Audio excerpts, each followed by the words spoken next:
अस्सलाम students, start करते हैं हम स्मार्ट क्लासेस फेरा के ऊपर।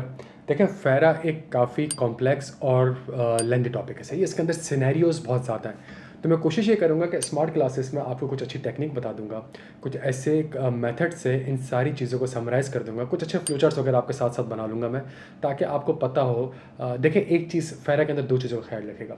फेरा के अंदर सबसे जो मुश्किल चीज़ है ना, वो ये है कि आपने सिनेरियो पिक करना होता है। ये सबसे इंपॉर्टेंट चीज़ है। अगर आपने सिनेरियो पिक कर लिया और आपको ये समझ आ गया कि जी चैप्टर 19 से आया है कि चैप्टर 20 से आया है, और अगर चैप्टर 19 से आया है तो कौन से स्पेसिफिक सिनेरियो से आया है। दूसरा जो मरहला है वो कंप्लाइंस मैटर है। सही है, इसमें सारी की सारी कंप्लाइंस मैटर है कि कौन एलिजिबल बोरोवर है, कौन एलिजिबल लेंडर है, कितना बोरिंग रेट होगा, क्या सीलिंग वगैरह होगी, रजिस्ट्रेशन की क्या रिक्वायरमेंट है, वो फिर सेकंड कंप्लाइंस मैटर है। तो मैं कोशिश ये करूँगा कि आपको जो हमारे पास चैप्टर 19 है उसके इंडिविजुअल पार्ट्स, फिर उसके बाद चैप्टर 20 जो है वो, और फिर उसके बाद एक ऐसी टेक्निक से मज़ीद टेक्निक से इंशाल्लाह उसको और समराइज़ करेंगे। सबसे पहले देख लें हम अगर, तो हमारे पास चैप्टर 19 में पार्ट ए है, पार्ट बी है, पार्ट सी है, पार्ट डी है और पार्ट ई है, और फिर पार्ट एफ है हमारे पास, और पार्ट जी है। सही है। अगर हम इसको देखें पार्ट ए को, तो हमेशा हमेशा ये याद रखिएगा कि हमारे पास जो फेरा की रिक्वायरमेंट है उसमें जो पार्ट ए हमारे पास है, पार्ट ए प्राइमरीली जो डील करता है आपसे, वो इस चीज़ के ऊपर डील करता है कि क्या आउटसाइडर का मतलब वो शख्स जो कि नॉन रेजिडेंट हो। सही है, नॉन रेजिडेंट पाकिस्तानी हो। सही, नॉन रेजिडेंट पाकिस्तानी हो, जो कि जिसको फॉर एग्जांपल जो पाकिस्तान में नहीं रहता हो, पाकिस्तान से बाहर रहता हो, या 183 डेज से ज़्यादा जो है वो पाकिस्तान से बाहर रहता हो और अभी कुछ टाइम के लिए पाकिस्तान आया हुआ है, नॉन रेजिडेंट पाकिस्तानी, या कोई फॉरेन नेशनल। सही, कोई चाइनीज़ वगैरह आपके पास यहाँ पर आके बैठे हुए हैं। अगर कोई ऐसे लोग हैं, क्या वो लोकल करेंसी में मेरे बच्चों पीकेआर में बोरोइंग कर सकते हैं, नहीं कर सकते? पीकेआर में ये वाला जो पार्ट ए है ये फॉरेन करेंसी से डील नहीं करता। इसका एक सिनेरियो जो कि फॉरेन करेंसी डील रखता है, जो कि आपके ऊपर रिस्ट्रिक्शन अप्लाई करता है। अदरवाइज जो पार्ट ए आपका है वो प्राइमरीली डील करता है कि वो शख्स, आप उसको यूँ समझे कि इसका सिंपल सा रूल है, आउटसाइडर। सही है, अगर कोई शख्स आउटसाइडर है, पाकिस्तान से बाहर है, आउटसाइडर है मतलब नॉन रेजिडेंट पाकिस्तानी है, या फॉरेन नेशनल है, या फॉरेन कंट्रोल कंपनीज हैं जो पाकिस्तान में फॉर एग्जाम्पल जो कि पाकिस्तानी नेशनल नहीं है, ठीक है, या अगर वो पाकिस्तानी नेशनल नहीं है, तो क्या वो शख्स पाकिस्तान के बैंक से पीकेआर में बोरोइंग्स कर सकता है कि नहीं कर सकता? पार्ट ए आपका इस चीज से डील करता है। इसको यूं समझें, can authorize dealer, part A जो डील करता है, can authorize dealer grant loan to outsiders. और आउटसाइडर की जब मैं वर्ड यूज करता हूं तो उसमें नॉन रेजिडेंट पाकिस्तानी भी आ जाते हैं, फॉरेन कंट्रोल कंपनीज भी आ जाती है, और फॉरेन नेशनल्स भी आ जाते हैं। सही है, ये हमारा पार्ट ए का जो आपका होना, ये सबसे पहली मेन हेडिंग है, इसको समझने की कोशिश करेंगे। जब डिफरेंट पार्ट्स हैं और जब पेपर में सवाल आएगा तो कौन सा पार्ट पिक करना है, कौन सा पार्ट पिक नहीं करना, ये मेरी एक टेक्निक समझ लेंगे। पार्ट ए फॉरेन करेंसी से डील नहीं करता, पार्ट ए फॉरेन लोगों से डील करता है कि क्या उन लोगों को पाकिस्तान में आप पैसे दे सकते हो कि नहीं दे सकते, ये उस चीज़ पर डील करता है। अच्छा, ये क्यों रखी हुई रिक्वायरमेंट? ये इसलिए रखी हुई रिक्वायरमेंट कि जी पाकिस्तान का तो अल्टीमेट ऑब्जेक्टिव ये है ना कि जी बाहर से पैसा हमारे मुल्क में है ना, तभी तो हमारा डेफिसिट कम होगा। अगर बाहर वाले यहाँ पे आएंगे और वो पीकेआर में बोरिंग करेंगे और उनको पीकेआर में हम बोरिंग वगैरह देंगे, तो फिर उससे क्या फ़ायदा होगा? सही, तो इस चीज़ के लिए इस चीज़ को देखें, फॉरेन करेंसी जब होती है ना, दो चीज़ होती है, एक इन्वर्ट आपने लेके आनी है और दूसरा आउटपुट को आपने रिस्ट्रिक्ट करना है। सही है, पार्ट ए जो है वो इस चीज़ से डील करता है। तो पहला सिनेरियो हमारे पास है, जो पहला सिनेरियो है हमारे पास पार्ट ए में, वो है borrowing in PKR by a foreign control companies. बड़ा स्पेसिफिक सिनेरियो है फॉरेन कंट्रोल कंपनी। सही है, अगर कोई ऐसी कंपनी है पाकिस्तान में जो कि जिसको फॉरेन शेयर होल्डर्स कंट्रोल करते हैं, या कोई फॉरेन कंपनीज कंट्रोल कर रही होती हैं आपको, क्या वो पीकेआर में बोरो कर सकते हैं? आप सोचो कितनी पाकिस्तान में ऐसी कंपनीज है जो कि फॉरेन कंट्रोल कंपनीज है। सही है, पीएनजी है, यूएस में उसकी होल्डिंग है, पाकिस्तान में इतनी होल्डिंग नहीं है। जिलेट है, ज़्यादातर मेजोरिटी होल्डिंग यूएसए के पास है, पाकिस्तान के पास नहीं है, बहुत कम शेयर्स पाकिस्तान में लिस्टेड है। तो क्या ऐसी कंपनी पाकिस्तान में बोरिंग कर सकते हो? आपने जब इन कंपनीज को ऑडिट किया होगा तो आपने देखा होगा हाँ यार ये कंपनीज तो बोरो कर रही होती, तो कोई मसले वाली बात नहीं है। यस, ये कंपनी जो है हमारे पास बिल्कुल कर सकती हैं फॉरेन कंट्रोल कंपनी। क्या, अगेन सवाल क्या है, can authorize dealer grant loan to outsider. और आउटसाइडर में पहला सिनेरियो कौन सा है? फॉरेन कंट्रोल कंपनी का। क्या फॉरेन कंट्रोल कंपनी बोरोइंग कर सकती है पाकिस्तान के बैंक से, पाकिस्तान के इंस्टीट्यूशन से लोन ऑब्टेन कर सकती है पीकेआर में? The answer is yes.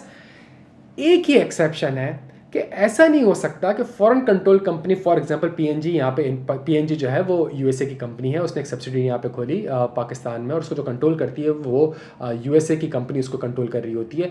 क्या पीएनजी कोई बोरिंग्स वगैरह कर सकती है? पीकेआर में बिल्कुल बोरिंग कर सकती है।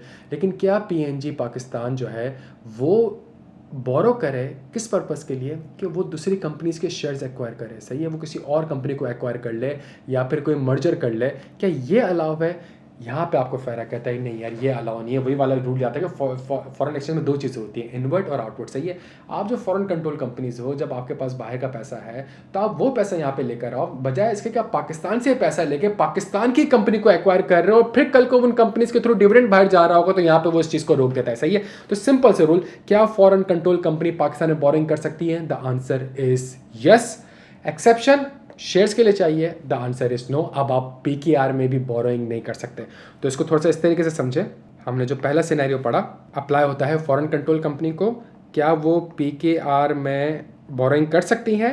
डिपेंड करता है कि उसको लोन किस लिए चाहिए। अगर उसको लोन शेयर्स वगैरह या एक्विजिशन के लिए चाहिए या मर्जर के लिए चाहिए, क्या इन चीज़ों के लिए चाहिए? If the answer is yes, हाँ भाई इन चीज़ों के लिए चाहिए, तो लोन ऑब्टेन नहीं कर सकते। If the answer is no, तो इसका मतलब है कि आप लोन ऑब्टेन कर सकते हैं। सिंपल से इसका फ्लो चार्ट समझ लें।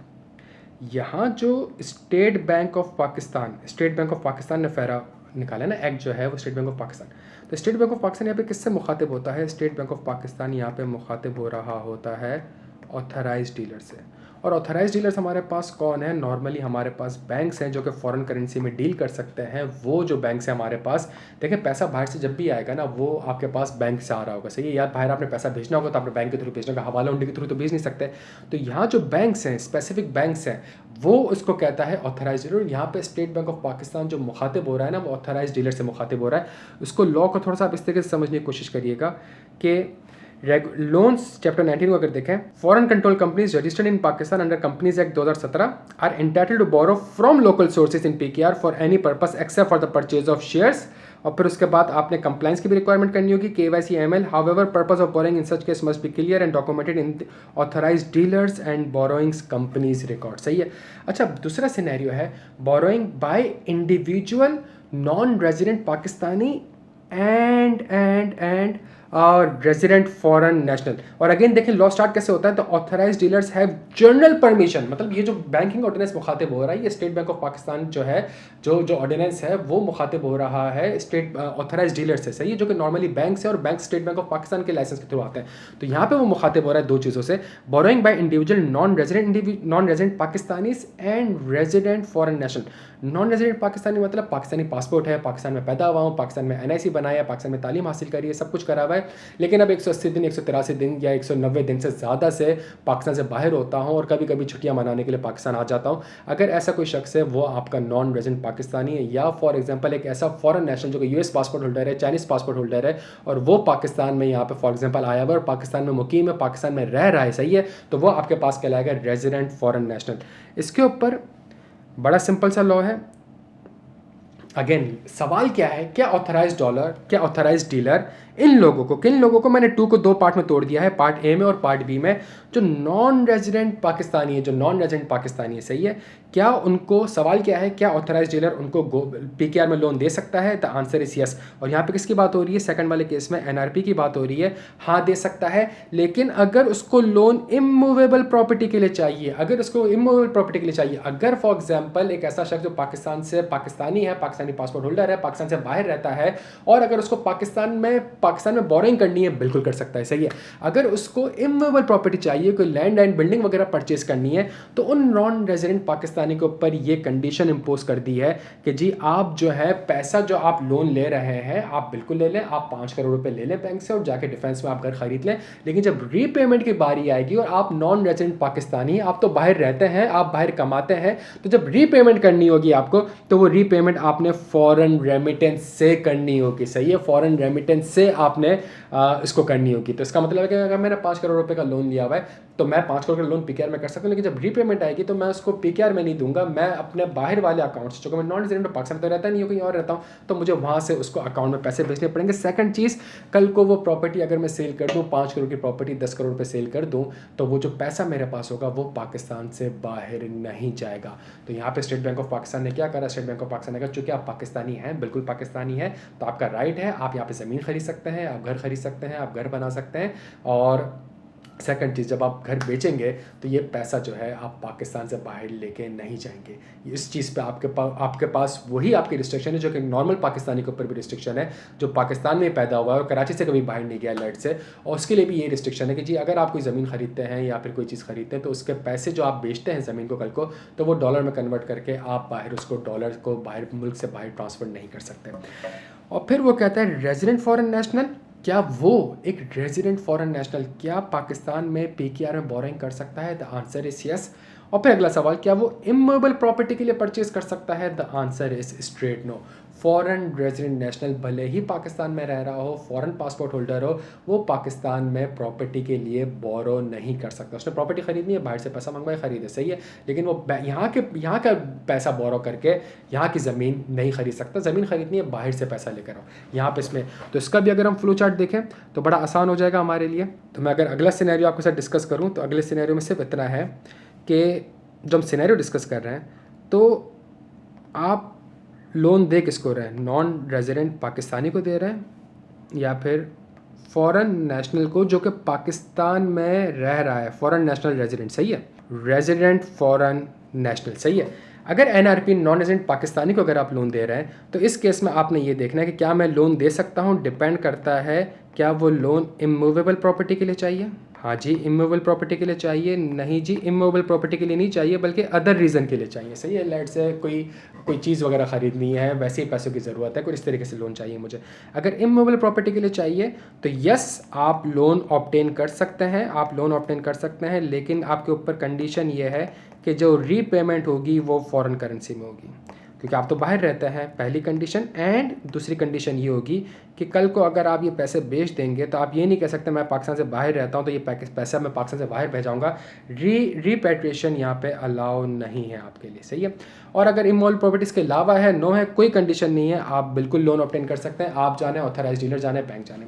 अच्छा, अगर आप रेजिडेंट फॉरेन नेशनल है तो क्या आप लोन ऑब्टेन कर सकते हैं? अगेन डिपेंड करता है कि क्या इमूवेबल प्रॉपर्टी के लिए चाहिए, क्या इमूवेबल प्रॉपर्टी के लिए चाहिए? हाँ जी, इमूवेबल प्रॉपर्टी के लिए चाहिए। द आंसर इज यस, आप लोन ऑब्टेन नहीं कर सकते। और इमूवेबल प्रॉपर्टी के लिए नहीं चाहिए, yes you can obtain the loan. मेरे प्यारे बच्चों को यहाँ तक बात समझ आती है? तीसरा सिनेरियो फिर हमारे पास आता है lending borrowings by non residents in Pakistan. अच्छा, except for the above mentioned para 3, non-residents are not allowed to borrow or lend in local currency without the special permission of the state bank। उसने कहा कि जी यहाँ पे जो मैंने scenario cover कर दिए, यहाँ पे जनरल परमिशन दे दी गई है, लेकिन इसके अलावा अगर कोई सिनेरियो होता है, और यहाँ पे एक चीज़ आप समझने की कोशिश करेंगे, यहाँ पे जो वर्ड यूज़ हो रहा है वो नॉन रेजिडेंट का वर्ड यूज़ हो रहा है, सही है। यहाँ पे जो नॉन रेजिडेंट का वर्ड यूज़ हो रहा है बड़ा ही जेनेरिक वर्ड यूज़ हो रहा है नॉन रेजिडेंट का, सही है। उसके ऊपर नॉन रेजिडेंट के ऊपर कहता है कि इसके अलावा जो शख्स होंगे और वो यहाँ पे बोरो करना चाह रहे हैं तो उसके लिए उसको स्टेट बैंक ऑफ पाकिस्तान की परमिशन लेनी पड़ेगी। यहाँ पे उसने फेरा ने स्टेट बैंक ऑफ पाकिस्तान ने फेरा के थ्रू ऑथराइज डीलर को ऑलरेडी परमिशन ग्रांट कर दी है। इसके अलावा कोई केस होगा तो स्टेट बैंक ऑफ पाकिस्तान से परमिशन लेनी पड़ेगी, सही है। अगला सिनेरियो हमारे पास है loans and overdraft against guarantee of non residents और against the collateral held outside Pakistan. पांचवा जो हमारे पास सिनेरियो है बच्चों, बड़ा आसान सिनेरियो है। और पांचवा सिनेरियो जो हमारे पास है वो ये है कि क्या नॉन रेजिडेंट के बेसिस पे, क्या नॉन रेजिडेंट आपको गारंटी दे सकता है? क्या नॉन रेजिडेंट की गारंटी पे या कोलेटरल पे एक ऐसा एसेट जो कि आउटसाइड पाकिस्तान, देखें जब भी आप बैंक से लोन लेने जाएंगे तो वो कहेगा यार या तो गारंटी दो या कोई सिक्योरिटी दो, सही है। सिक्योरिटी पाकिस्तान से बाहर है, कोई एसेट पाकिस्तान से बाहर है, या जो गारंटी दे रहा है वो एक ऐसा शख्स है जो कि नॉन रेजिडेंट है जो पाकिस्तान से बाहर है। क्या उसके उन गारंटीज़ के बेसिस पे और उन एसेट्स के बेसिस पे क्या यहाँ पे कंपनी, यहाँ पे जो ऑथराइज्ड डीलर हैं, बैंक्स वगैरह हैं, क्या वो लोन प्रोवाइड कर सकते हैं? द आंसर इज यस, बिल्कुल लोन प्रोवाइड कर सकते हैं, बिल्कुल लोन प्रोवाइड कर सकते हैं। बट चूंकि अगर फॉर एग्जांपल आपने जो गारंटी ली है, सही है, फॉर एग्जांपल बाहर वाले से गारंटी ली है, बाहर के किसी बैंक से गारंटी ली है, बाहर के किसी इंस्टीट्यूशन से गारंटी ली है, उसको जो पेमेंट जाएगी वो फॉरेन करेंसी में जाएगी, उसको जो पेमेंट जाएगी वो फॉरेन करेंसी में जाएगी। जो उसको पेमेंट फॉरेन करेंसी में जाएगी उसके लिए आपको स्टेट बैंक ऑफ पाकिस्तान से अप्रूवल लेनी पड़ेगी। ऐसा ना हो कि जी आपने कहा कि गारंटी के बदले में आपने $1 लाख $2 लाख पाकिस्तान से बाहर भिजवा दी गारंटी के तौर पे, फीस के तौर पे। ये देखिए गारंटी की फीस होती है ना, एक शख्स आपको अगर गारंटी दे रहा है वो कह रहा है जी अगर ये डिफॉल्ट करेगा मैं पैसे दूंगा, सही है। अब उस बंदे को अगर आपने पेमेंट करनी है, गारंटी फीस पे करनी है या फिर उसके पूरी इस चीज़ के ऊपर फीस पे करनी है, वो जो फीस फॉरेन करेंसी को, बंदा बाहर का है तो जाहिर सी बात है पीकेआर में तो नहीं जाएगी, फॉरेन करेंसी में जाएगी। जब वो फॉरेन करेंसी में जा रही होगी तो इस चीज़ को ऊपर स्टैंडर्ड आपसे कहता है कि जी आपने स्टेट बैंक ऑफ पाकिस्तान की अप्रूवल लेनी होगी। तो जो शख्स है ऑथराइज डीलर में extend PKR loan to their resident clients against, अब यहाँ पे किसकी बात कर रहे हैं, टू दियर रेजिडेंट क्लाइंट्स, मतलब जो भी क्लाइंट होगा उसका पाकिस्तान में होना जरूरी है, सही है, against the guarantee of non resident guarantee receive from the banks operating abroad subject to compliance of the protection regulation, however guarantee involving FCY outflow on account of due diligence fees, upfront fee, commission fee, guarantee premium fee shall require prior approval of the State Bank of Pakistan. इसको आप इस तरीके से समझने की कोशिश करें बच्चों। मिस्टर ए है, रेजिडेंट क्लाइंट है, नेशनल बैंक ऑफ पाकिस्तान के पास जाता है जो कि ऑथराइज डीलर है और उसको कहता है कि मुझे पीकेआर में लोन चाहिए। नेशनल बैंक ऑफ पाकिस्तान कहता है कि जी मुझे गारंटी चाहिए, सही है। मिस्टर ए कहता है कि मेरे जो गारंटी प्रोवाइड करेगा लेट से वो फॉर एग्जांपल इंटरनेशनल बैंक जो है वो गारंटी प्रोवाइड करेगा, किसको, नेशनल बैंक ऑफ पाकिस्तान को। क्या सवाल ये है कि क्या नेशनल, वही पहला सवाल देखिएगा जो हमने हमेशा पढ़ा, क्या सवाल पढ़ा कि पार्टी किससे डील करता है, can authorized dealer grant loan in PKR to outsiders, सही है, इंटरनेशनल बैंक। तो उसने कहा नेशनल बैंक ऑफ पाकिस्तान को, स्टेट बैंक ऑफ पाकिस्तान कहता है यस आप इसको लोन प्रोवाइड कर सकते हैं, अब mister national bank of Pakistan के पास गया, उसको बोला कि भाई ये जो इंटरनेशनल बैंक है इसने मुझे गारंटी प्रोवाइड करी है, तो मुझे जो लोन की अमाउंट का 1% है ना वो मुझे उसको गारंटी फीस पे करनी है, तो क्या तुम इसको गारंटी फीस पे कर देते हो। इस चीज़ के ऊपर वो कहता है कि जी जो 1% गारंटी फीस आउटफ्लो हो रही है, पाकिस्तान से बाहर एक अमाउंट जा रहा है, इसके ऊपर स्टेट बैंक ऑफ पाकिस्तान की अप्रूवल लेनी होगी। डन हो गया भाई। फिर उसके बाद अगला scenario, loans and overdraft by authorized dealer in foreign currency. अब तक जितने सिनेरियो पढ़े, क्या सवाल थे, 1 से लेके 5 तक एक ही सवाल था, क्या ऑथराइज्ड डीलर पाकिस्तान में आउटसाइडर्स को, जिसको मैंने क्या एक्सप्लेन किया कि एनआरपी हो सकता है, जो है वो नॉन रेजिडेंट पाकिस्तानी हो सकता है, वो फॉरेन नेशनल हो सकता है जो कि पाकिस्तान में रिजाइड कर रहा है, या फिर फॉरेन कंट्रोल कंपनी हो सकती है, क्या उनको पीकेआर में लोन दिया जा सकता है। अब तक हमारे सारे सिनेरियोस को डिस्कस कर रहे थे। फिर आखिरी चीज़ होती है कि authorised dealer PKR loan to दिया, क्या loans and overdraft by authorised in foreign currency, क्या फॉरेन करेंसी में आप लोन दे सकते हो। Authorised dealer will not grant any loan और provide overdraft facility in foreign currencies in और outside Pakistan, whether secured or unsecured, except FE25 loans, without prior approval of the state bank, सही है। तो क्या ऑथराइज्ड डीलर जो है वो foreign currency में लोन आपको प्रोवाइड कर सकता है, उसके लिए उसने कहा कि जी आपको स्टेट बैंक ऑफ पाकिस्तान से परमिशन लेनी पड़ेगी, सही है। यहाँ पे आप बैंक के पास जाएंगे और बैंक को बोलेंगे कि मुझे $1 लाख $1 लाख का लोन दे दो। क्या ऑथराइज्ड डीलर जो है या बैंक जो है वो आपको $1 लाख का लोन दे सकता है। वो आपको कभी भी $1 लाख का लोन नहीं देगा unless state Bank of Pakistan से उसको अप्रूवल ना मिल जाए। FE25 लोन हमने क्लास में पढ़ा हुआ कि जी एक FE25 जो है ये सर्कुलर कहलाता है 1998 का, जिसके अंदर जो हमारे पास एक्सपोर्ट प्रोसीड से रिलेटेड थी, क्योंकि चूंकि पैसा आ रहा है, आपका एक्सपोर्ट का पैसा आ रहा है, तो इसके बाद में अगर आपको कोई लोन वगैरह चाहिए वो बिल्कुल मिल सकता है। तो FE25 लोन एक ऐसी कंपनी टेक्सटाइल वगैरह हो गई जो कि लोन जो कि एक्सपोर्ट करती हैं और पाकिस्तान में उनकी फॉरेन करेंसीज वगैरह पड़ी हुई होती हैं, तो उस जो कि उसके फॉरेन करेंसी पाकिस्तान में वो लेकर आए कि उस मत के अगेंस्ट वो कोई कंपनी से ऑथराइज्ड डीलर से लोन ले सकता है। यस, बिल्कुल लोन ले सकता है, ठीक है। तो यहाँ पे हमेशा समझने की कोशिश करिएगा बच्चों एक चीज, अब तक हमने क्या पढ़ा, अब तक हमने ये पढ़ा कि जो ऑथराइज्ड डीलर है क्या वो लैंडिंग, अच्छा ऊपर वर्ड बोरिंग हो रहा है क्योंकि बोरिंग का वर्ड पर्सन किस केस में हो रहा है, तो क्या वो पैसा लैंड कर सकता है, किसको लैंड कर सकता है, आउटसाइडर्स को। लोकल्स को लैंड करना है तो आप देख ले, मसला ही नहीं ना, मैं और आप अगर लोकल अगर हम जा रहे हैं तो उसकी बात नहीं कर रहा, आउटसाइडर्स की बात कर रहा है वो। अगर आउटसाइडर्स को पैसा लैंड करना है तो क्या पैसा लैंड कर सकता है, किस में, आउटसाइडर को किस में लैंड करना है, पीकेआर में लैंड करना है, सही है। ये हमारे पास एक सिनेरियो।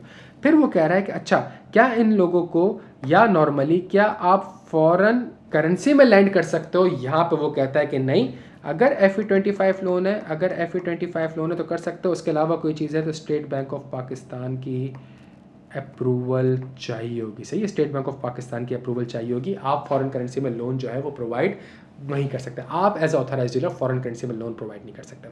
यहाँ तक बात समझ आ गई। अब मेरा आपसे एक सवाल है, यहाँ तक लो आपको समझ आ गया। अब यहाँ पे मेरा आपसे सिंपल सा एक सवाल है, अगर एक कंपनी PNG, सही, अगर एक कंपनी PNG उसको अगर फॉरेन करेंसी चाहिए, तो वो फॉरेन करेंसी क्या लेगा, फॉरेन करेंसी कहाँ से लेगा, कैसे लेगा, इस चीज़ के ऊपर हमारे पास आया है पार्ट बी। इस चीज़ के ऊपर प्यारे बच्चों हमारे पास आया है पार्ट बी, और पार्ट बी जो है वो कहता है private sector borrowings from abroad. इसके ऊपर हमारे पास आया है private sector borrowing from abroad. मैं आपको एक छोटी सी एग्जांपल दे रहा हूँ, अगर वो एग्जांपल आपके समझ में आ गई, आपको पार्ट बी भी समझ आ जाएगा, पार्ट सी भी समझ आ जाएगा। आप मेरे साथ सिर्फ यहाँ तक रहें कि पीएनजी एक है, सही है, और आप उसको पीएनजी भी समझ सकते हैं, आप उसको टेक्सटाइल कंपनी भी समझ सकते हैं, आप जो साइज समझ सकते हैं, सही है। पीएनजी जो है, अब सवाल ये है कि भाई ठीक है, स्टेट बैंक ऑफ पाकिस्तान, तुमसे तो फॉरेन करेंसी लेना बड़ा मुश्किल हो, पाकिस्तान के हालात ख़राब हैं, तो ठीक है यार, मैं अपनी पर्सनल कैपेसिटी में, सुनिएगा मेरी बात को, मैं अपनी पर्सनल कैपेसिटी में क्या PNG royal bank of Scotland land से, जो कि बाहर का बैंक है, क्या पीएनजी उसके साथ डील करके लोन ऑब्टेन कर सकता है? मेरी बात समझने की कोशिश करेगा। पार्ट ए में ऑथराइज डीलर से कहा जा रहा था कि क्या तुम पीकेआर में लोन दे सकते हो, क्या तुम पीकेआर में लोन दे सकते हो, क्या तुम पीकेआर में लोन दे सकते हो, सही है। पार्ट बी में जो है वो बात करता है, वो किसके ऊपर अप्लाई होता है, वो कंपनीज के ऊपर अप्लाई होता है, वो कंपनीज के ऊपर, किन कंपनीज के ऊपर, जो कि कंपनी एक्ट के हिसाब से रजिस्टर्ड है। और पार्ट बी आपसे ये कह रहा होता है कि जी जो कंपनी है, क्या वो खुद से बाहर वाले बैंक से बात करके, इंस्टीट्यूशन से बात करके, फाइनेंशियल इंस्टीट्यूशन से बात करके, क्या फॉरेन करेंसी में लोन ऑब्टेन कर सकते हैं, क्या फॉरेन करेंसी में लोन ऑब्टेन कर सकते हैं? यहाँ पे आके फिर फेरा का पार्ट बी आया, और पार्ट बी को आपने ऐसे समझना है बच्चों, ऐसे समझना है। Part B is private sector borrowing from abroad. Abroad का मतलब है बाहर के बैंक से, बाहर के इंस्टीट्यूशन से, foreign currency loan raised by the eligible borrower from the foreign lenders. Part B कब अप्लाई होगा कि जब एक आप पीकेआर में लोन ले लें। पार्ट ए कब अप्लाई हो रहा था, जब पीकेआर में था। पार्ट बी कब अप्लाई हो रहा है कि बाहर वालों से फॉरेन करेंसी में लोन आप ले रहे हैं। कौन ले रहा है? पाकिस्तान में एक ऐसी कंपनी है जो कि पाकिस्तान में इनकॉर्पोरेट हुई है एज पर कंपनीज एक्ट 2017, वो लोन ले रही है। तो अगर वो भी लोन ले रही है तो भाई फेरा, अब तुमने बीच में आने की क्यों जरूरत है? फेरा कहता है मुझे बीच में आने की इसलिए जरूरत है बिकॉज जब तुम लोन ऑब्टेन करोगे तो कल को लोन रीपे भी करोगे, सही है। और रीपे करते हुए तुम शरारत कर सकते हो, सही है। तुमने पाकिस्तान से पैसा बाहर भिजवाना है, तुमने $1,00,000 मंगवा लिया यहाँ पे लोन की सूरत में, और तुमने कहा इंटरेस्ट रेट 20%, और तुम $1,20,000 लेके पाकिस्तान से बाहर चले गए, सही है। तो इसलिए फेरा यहाँ पे आया। और दूसरा रीजन जो फेरा यहाँ पे आया वो इसलिए आया, आप समझने की कोशिश करिएगा। एक कंपनी, एक इंडिपेंडेंट कंपनी जो कि कंपनी एक्ट के हिसाब से बनी है, एक बाहर के बैंक जो कि इस कंपनी को लोन प्रोवाइड करने जा रहा है, उस पर भी फेरा की रेगुलेशन अप्लाई हो रही है, उस पर भी वो बीच में आके कूद रहा है और वो आपसे कह रहा है कि नहीं जी, आपने इन सारी कंडीशन से कंप्लाई करना पड़ेगा, आपने देखना पड़ेगा आप एलिजिबल बोरोवर है, आप लोन जिससे ऑब्टेन कर रहे हैं आपने देखना होगा आप एलिजिबल लेंडर है, आप बोरिंग कॉस्ट क्या है आपको ये भी देखना पड़ेगा, इक्विटी में ट्रांसफर हो सकता है नहीं हो सकता, इस सारी। और सबसे इंपॉर्टेंट चीज, जब भी पैसा आएगा जाएगा तो हवाला हुंडी तो नहीं होगा ना भाई, कैसे आएगा पैसा आना जाना? तो जो पैसा आएगा पैसा जाएगा तो किसी ना किसी बैंक में आएगा ना। तो जब बैंक के पास आ रहा होगा तो वो bank is the authorised dealer. और यहाँ पे वो कह रहा है कि जी वो जो लोन आप ले रहे हैं बाहर वालों से, जो पैसा आप बाहर वालों से ले रहे हैं, वो लोन जो है वो स्टेट बैंक ऑफ पाकिस्तान के पास रजिस्टर्ड होगा। आपने अक्सर देखा होगा कि जी इसाक डार की रिपोर्ट आ रही होती है और हमारे वो फाइनेंस मिनिस्टर की जो है स्टेट बैंक ऑफ पाकिस्तान के जो गवर्नर है, अक्सर उसकी रिपोर्ट आ रही होती है, फाइनेंस मिनिस्टर की रिपोर्ट आ रही होती है कि पाकिस्तान के पास इतना सरप्लस पड़ा हुआ है, सही है, पाकिस्तान के पास इतना डेफिसिट पड़ा हुआ है, पाकिस्तान के पास डॉलर के इतने सरप्लस है, पाकिस्तान के डॉलर जो है वो अगले 1 महीने में यहाँ तक पहुँच जाएंगे। कैसे पहुँच जाएंगे? बिकॉज ऑथराइज डीलर के पास लिखा हुआ होता है कि भाई इतना पैसा आ गया, अगले 1 महीने में इतनी रीपेमेंट्स होनी है हमारे पास, सही है। तो ऑथराइज डीलर के पास वो लोन जो है वो रजिस्टर्ड होने चाहिए। तो पार्ट बी क्या है मेरे बच्चों? Private sector boring from abroad, सही है। ये फॉरेन करेंसी की बात कर रहा है। पाकिस्तान में जो कंपनी रजिस्टर्ड है वो लोन मंगवाना चाह रही है, सही है। कहां से मंगवाना चाह रही है? बाहर वाले बैंकों से मंगवाना चाह रही है। इस केस में क्या करेंगे? सिंपल सी मेरी एक एग्जांपल याद रखना, सिंपल सी मेरी एग्जांपल याद रखना। लोन जो होगा वो 3 सूरतों में हो सकता है, या तो प्रोजेक्ट फाइनेंसिंग, मतलब प्लांट एंड मशीनरी, सही है। आपको कैपिटल एक्सपेंडिचर के लिए लोन चाहिए, सही है।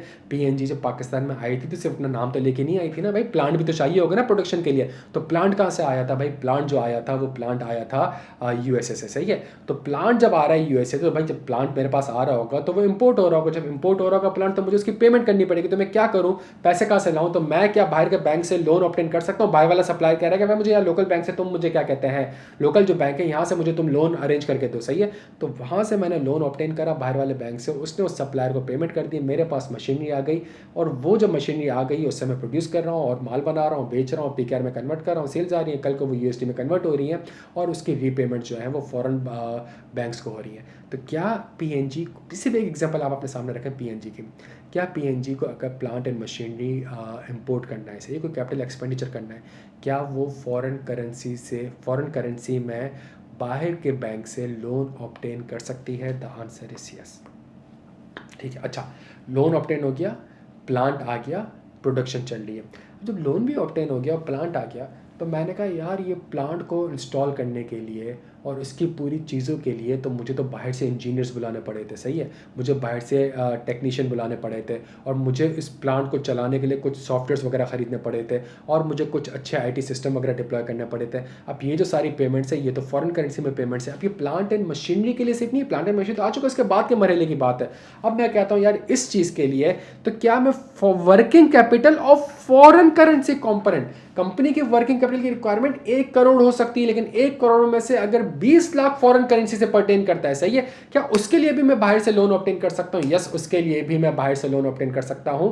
यहां पे आपको फेरा जो है वो अलाउ करता है, उसने कंडीशन आपको इंप्लोज करी हुई है, लेकिन पार्ट भी कब अप्लाई होगा? पहला सिनेरियो प्लांट एंड मशीनरी, दूसरा scenario working capital of the foreign currency components है। ये कंपनी का टोटल वर्किंग कैपिटल नहीं, जो फॉरेन करेंसी है, मतलब वो आपका कैपिटल, वो आपकी पेमेंट्स या वो वर्किंग कैपिटल की रिक्वायरमेंट जो कि फॉरेन करेंसी से डील करती है, इसकी पेमेंट फॉरेन करेंसी में होनी है, क्या उसने उस मद तक मैं लोन ऑब्टेन कर सकता हूँ? यस। तीसरी चीज ब्रिज फाइनेंसिंग, पीएनजी के ऊपर, पीएनजी के सारे ऑपरेशंस जो है ना वो जो थे हमारे पास, जो पीएनजी जिस जमाने में मैंने ऑडिट करा था, तो पीएनजी 100% पाकिस्तान में मैन्युफैक्चरिंग नहीं कर रही होती थी। पीएनजी जो बच्चों मैन्युफैक्चरिंग कर रही होती थी, तो वो कुछ उनके सेगमेंट्स थे, कुछ उनके प्रोडक्ट्स थे जो कि मैन्युफैक्चर हो रहे थे, और कुछ प्रोडक्ट्स होते थे वो इंपोर्ट हो रहे होते थे, सही है।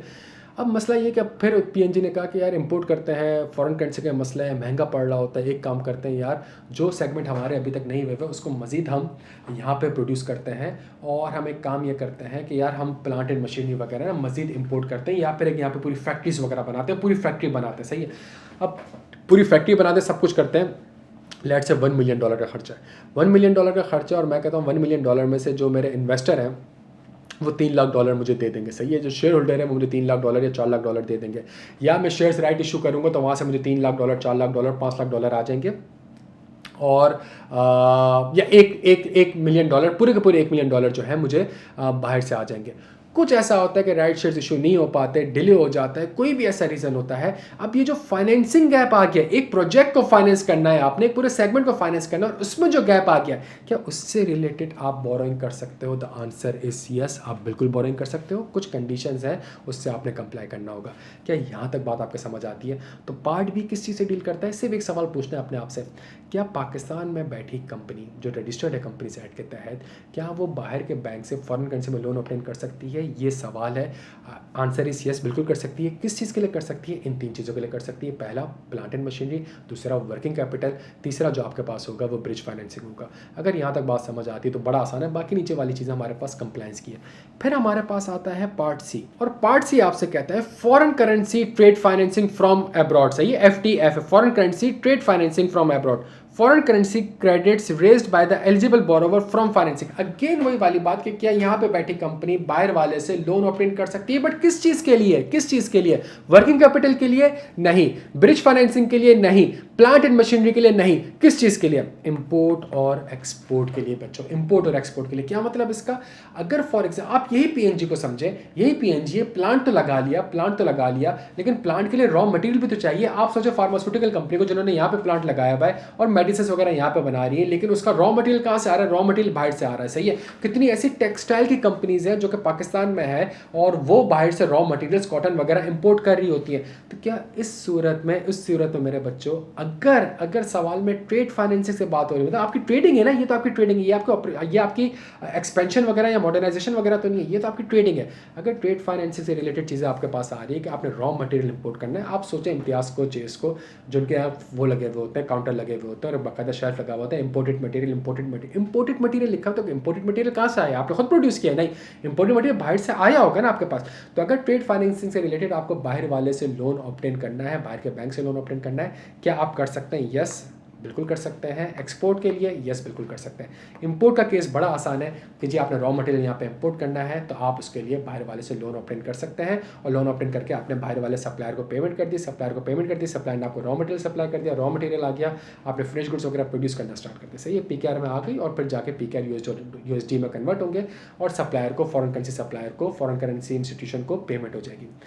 एक्सपोर्ट के केस में वो ये कहता है कि भाई अगर फॉर एग्जाम्पल तुम एक्सपोर्ट कर रहे हो और तुम्हारे पास तो आते ही फॉरेन करेंसी में, लेकिन तुम्हें एक इतनी बड़ी शिपमेंट का ऑर्डर मिला है, समझने की कोशिश करें, आपको इतनी बड़ी शिपमेंट का ऑर्डर मिला हुआ है कि उसको पूरा करने के लिए आपको ठीक ठाक कॉस्ट इनकट करनी पड़ेगी। तो क्या इस केस में मैं बाहर वाले बैंक से लोन ऑब्टेन कर सकता हूँ? इस चैनल आपसे कहता है आप बिल्कुल लोन ऑब्टेन कर सकते हैं, बट प्रोवाइडेड दैट कि जब आपने फॉरेन करेंसी लोन ऑब्टेन करा है इसलिए बिकॉज आपको एक एक्सपोर्ट का बहुत बड़ा ऑर्डर मिला है, तो आप वादा करेंगे जब उसकी रीपेमेंट करेंगे ना तो उसी एक्सपोर्ट प्रोसीड से करेंगे, और एक्सपोर्ट प्रोसीड आपकी सफिशिएंट होनी चाहिए। इस पे जो हमारी बेस्ट एग्जांपल है प्यारे बच्चों वो टेक्सटाइल कंपनीज की, सही है।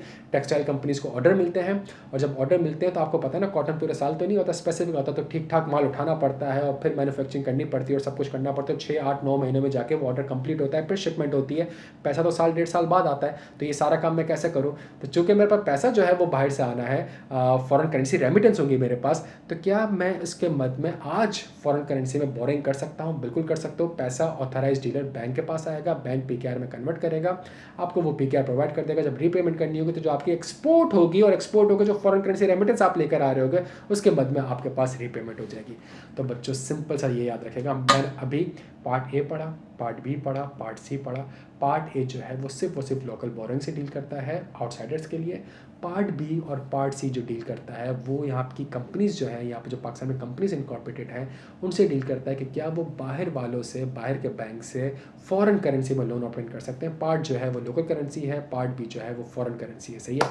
पार्ट ए जो है वो अप्लाई होता है आउटसाइडर्स के लिए लोकल बैंक से बोरिंग की, और पार्ट बी और पार्ट सी उसका कंप्लीटली ऑपोजिट है। दैट इज कि जी यहाँ पे कंपनी है, यहाँ पे इनकॉर्पोरेट हुई है और वो बाहर वाले से लोन लेने जा रही है, पैसा लेके आ रही है, और क्या कहते हैं फॉरेन करेंसी में लोन लेके आ रही है।